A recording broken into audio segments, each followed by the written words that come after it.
Hey, welcome back. Today, we're diving into something that is, I think, both incredibly simple and profoundly powerful.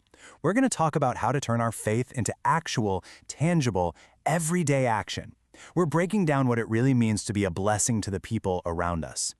So, let's start with a big question, right? You look around and sometimes the world can feel a little, well, disconnected.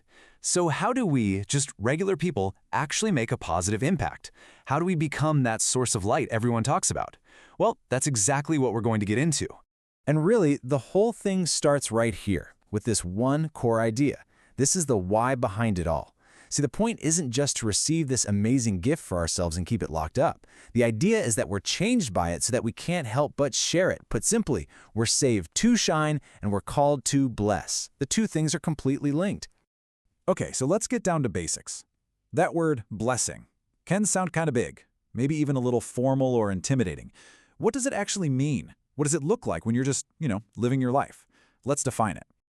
When you strip it all down, a blessing isn't some grand ceremony. It's just an act of intentional kindness.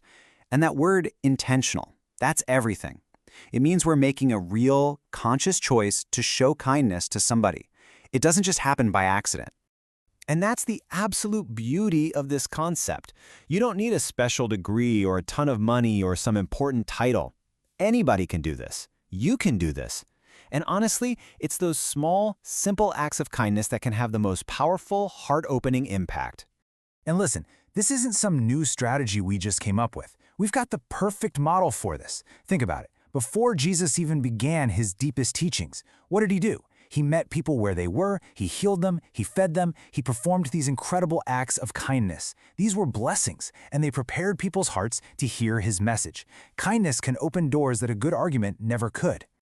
So, okay, if a blessing is just intentional kindness, how do we actually do it? Let's make this super practical. Here are 5 really straightforward ways you can be a blessing to someone, like starting today.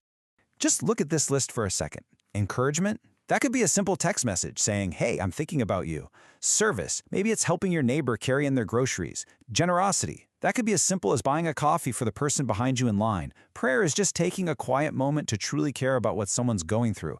And presence? Oh man, this one's huge. It's putting your phone away and giving someone your complete undivided attention. See? They're all intentional acts of kindness.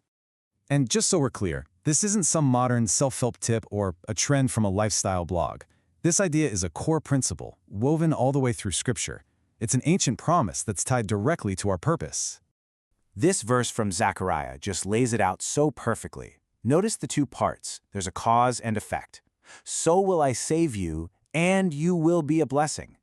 Being saved isn't the final chapter of the story. It's the first chapter of a brand new one, where we get to become agents of blessing out in the world. All right, so this is where the rubber really meets the road. We've talked about the what and the why. Now let's get into the who and the how. It's time for a really simple, totally actionable challenge. And the challenge is this simple. Just 3. That's it. The whole goal for this week is to intentionally bless 3 people. We're not talking about 30 or 300. Just 3. It's manageable, it's focused, and it can make such a huge difference. So as I'm talking, who comes to mind?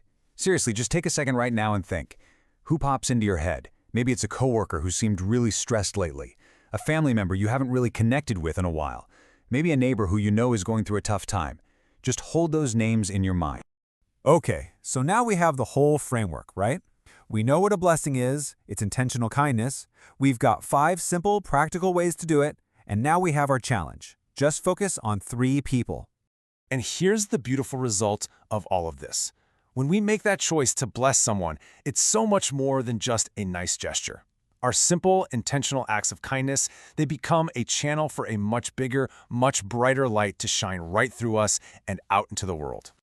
So, that's your mission for this week. It's 3 simple steps. First, choose your 3 people. Second, be intentional. Pick one of those 5 ways and bless them. And finally, through those simple actions, just shine. Because when you choose to bless, you really do become a blessing.